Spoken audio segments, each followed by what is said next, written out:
This is a video that I have put off forever. That's because the perfectionist in me comes out full force, y'all. And I'm like, nah, I'm not gonna show them yet because, you know, I don't have my setup the way that I want.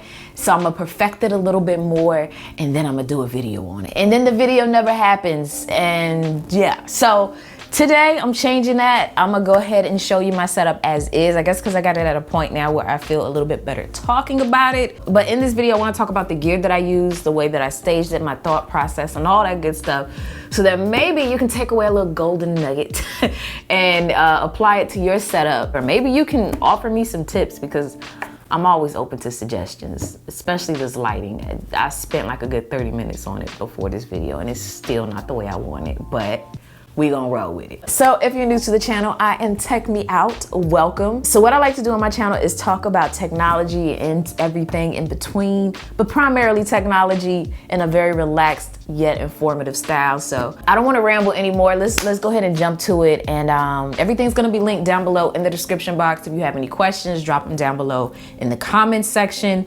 and let's do it. Here we go. So, what I film with in front of me is my Sony A7III. This is the camera that I've been using for the past couple years. It is my first full frame camera, and I absolutely love it. I love being able to play with the picture profiles. I know it's probably a little bit more advanced, and I'm still learning. I've been learning since I got the camera, but I tend to shoot in a custom profile that I made, which is, I'm probably gonna say it wrong, but I think it's ITU or IU2TU, something like that, 709. I'm gonna throw it up in the video.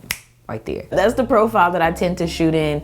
I shoot in that, or I shoot in the movie profile, which by default is picture profile 1. Those are the two that I bounce between. I tend to also shoot in 24 frames per second. But yeah, that's the camera that I use. I love the fact that the camera body is small. I don't really like a big bulky camera because I don't know. I don't have a lot of space in here, and I don't know. I don't like the idea of a big bulky camera right now. Maybe if I had my own studio, but for now, this home setup, A7III or something in that realm is all I need. That's what I say now, right? Till I'm in a position where I can upgrade it. Then it's like, oh, A7III, you know, but I shoot on a monopod. I don't like tripods because, again, I want something that's gonna take up a little space. I don't wanna take up a lot of space. So I put the camera on a monopod, and that monopod is like super stable. I put a lot of confidence in this monopod. It's fell a handful of times, and one time it fell on me, but generally when it's fallen, it's because I didn't properly check it before I left it. I know one time I was shooting a video and I was doing like a over the shoulder shot showing my phone, and all of a sudden the whole thing, the monitor, the camera, and the monopod just said bloop and smacked me right up against my head.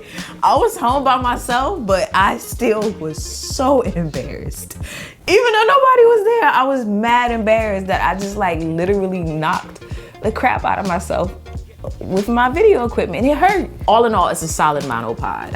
I love it. I'm actually thinking about getting a second one so that I can have one for home and one for on the go. But how I'm able to see myself right now is I'm using a SmallHD 501 monitor. I invested in that a couple years ago, but if I could do it again, I'd probably get the Focus, just because it's newer, it's a touch screen and everything. But the 501 is solid, don't get me wrong, it's a good monitor. Now the lens that I'm shooting with right now is the Sony 16-35 f4. Again, small form factor. I was debating between the 16-35 f4 and the 16-35 f2.8. The 2.8 is bigger, and it also costs more. But the thing that mattered the most to me was something small in form factor, and I felt like the image quality was just as good. And I'm shooting with that because it is wide. It's not quite, you know, at a point where I can reach it, but you know, it's not far either. I can definitely see myself. Audio-wise, I am mic'd up with my Sennheiser, and I never remember the name, but it's a wireless lav mic. I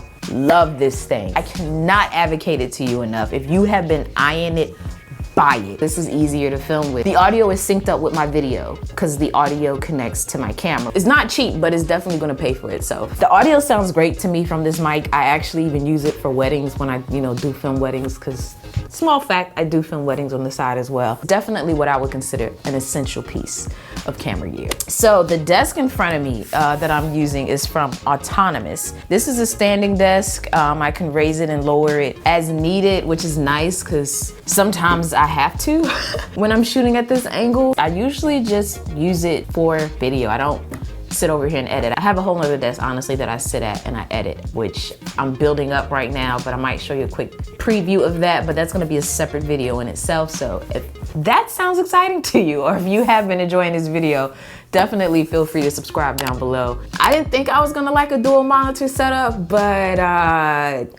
I liked it a lot more than I thought I would. And I also invested in a monitor arm. It's on its way. So once that gets here and I get that setup cleaned up, I'm gonna definitely show it. And I've been gaming hard on my Switch, y'all. I even made like a little rig with this stand that I got. And I'm gonna go more in depth about it within a Best Nintendo Switch Accessories video. But in the meantime, because you watched this one, you got an insider. I'm gonna go ahead and link it down below in the description in case you wanna pick it up. But especially holding the Switch and my hands getting tired, just getting fatigued from gripping that controller like that, I like the Pro controller a lot better.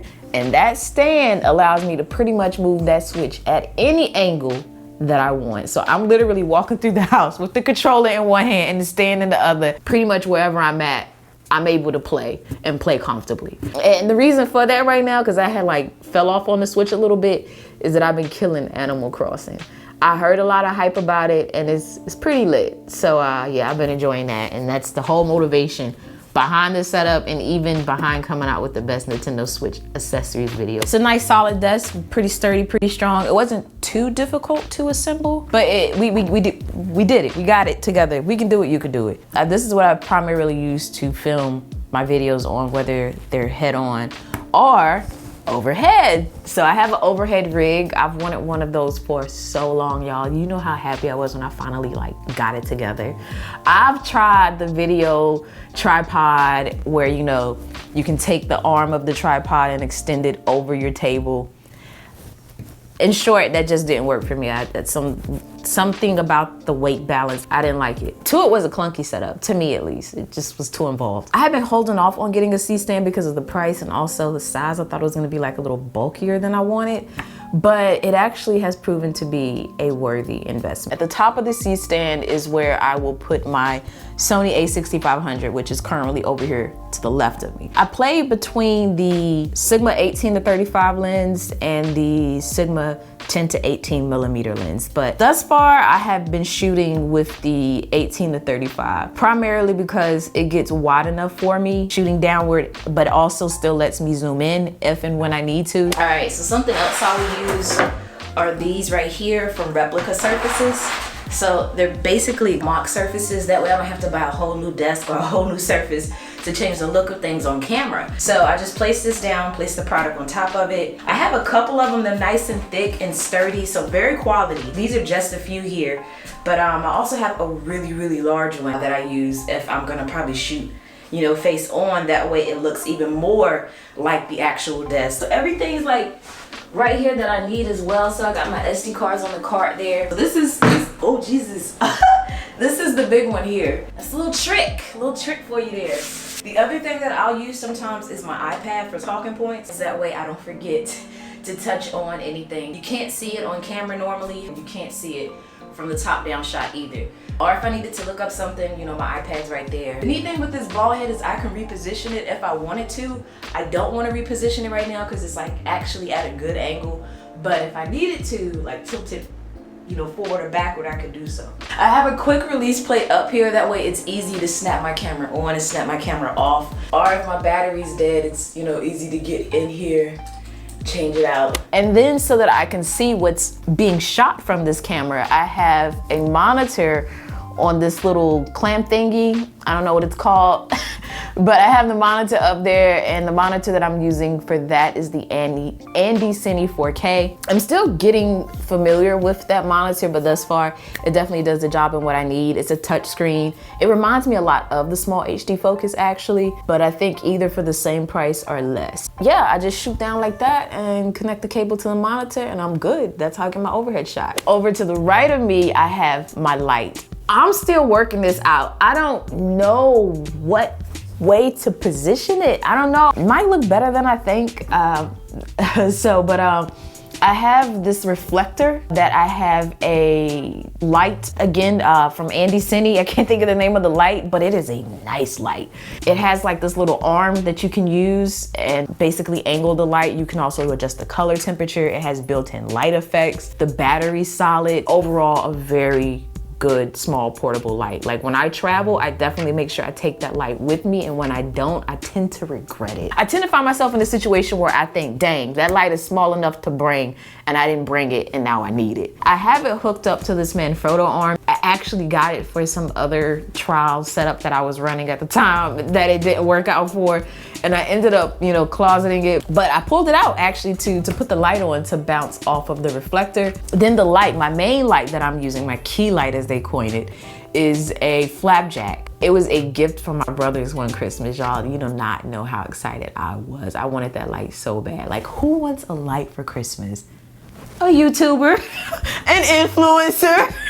You know, I was legit excited. And they got me that light for Christmas. It was one of my absolute favorite lights, once again, because, you know, a common theme here, y'all. I like things light, portable, and small in form, if possible. So that light is all of that. And it is battery operated. So if I need to move it and I'm not near a plug, I can successfully still use the light wirelessly, so to speak. It also allows you to adjust the color temperature. So I have that kind of bouncing off of the ceiling. And then behind me is the new addition. This is my background paper. So what in essence I have going on back here is I have two stands. I don't know the name of the stands, I can't think of it. But I have two stands here. It was the actual kit that I got off of Amazon. And I have some sandbags on them so that they kind of stay put. And I just raised it above my closet door. So behind this background paper is my closet door. When I film, I roll the paper down. When I'm done, I roll the paper up, so I could actually get into this little storage closet here. I'm gonna probably be changing it up. I wanna also play with like a dark gray, just play with some colors or whatever like that. But eventually I probably will move up to the mounts, because there are times where I'm filming and I'm like, dang, I need to get into the closet. But another thing that I use when I'm filming these type of videos here is this little Sony remote. Y'all, this thing is so underrated. Everybody that shoots with the compatible Sony camera to this remote should buy this remote. And that's like what, I think $20 or $30. But the things that it does, y'all, especially when you shoot by yourself, I can stop this recording, I could start this recording, I could zoom. I can pull up pretty much everything on the back of my camera using this remote. I can play back my media, I can take a photo. Even if I customized a button on the back and touch the button here, it does what the custom action is on the back. I can't tell you how much this has just improved my life, this little purchase right here. Oh yeah, something else that I did to my C-stand, it's a little probably ghetto, but I put some tennis balls on the bottom so that I can have some makeshift wheels, or basically, in my eyes, an easier way to slide it across the floor. It helps, you know, but that way I didn't have to buy a whole new C-stand with wheels. But I definitely have some more content coming. I put out a video every week, so definitely stay tuned for that. And as always, thanks for taking the time out to let me tech you out.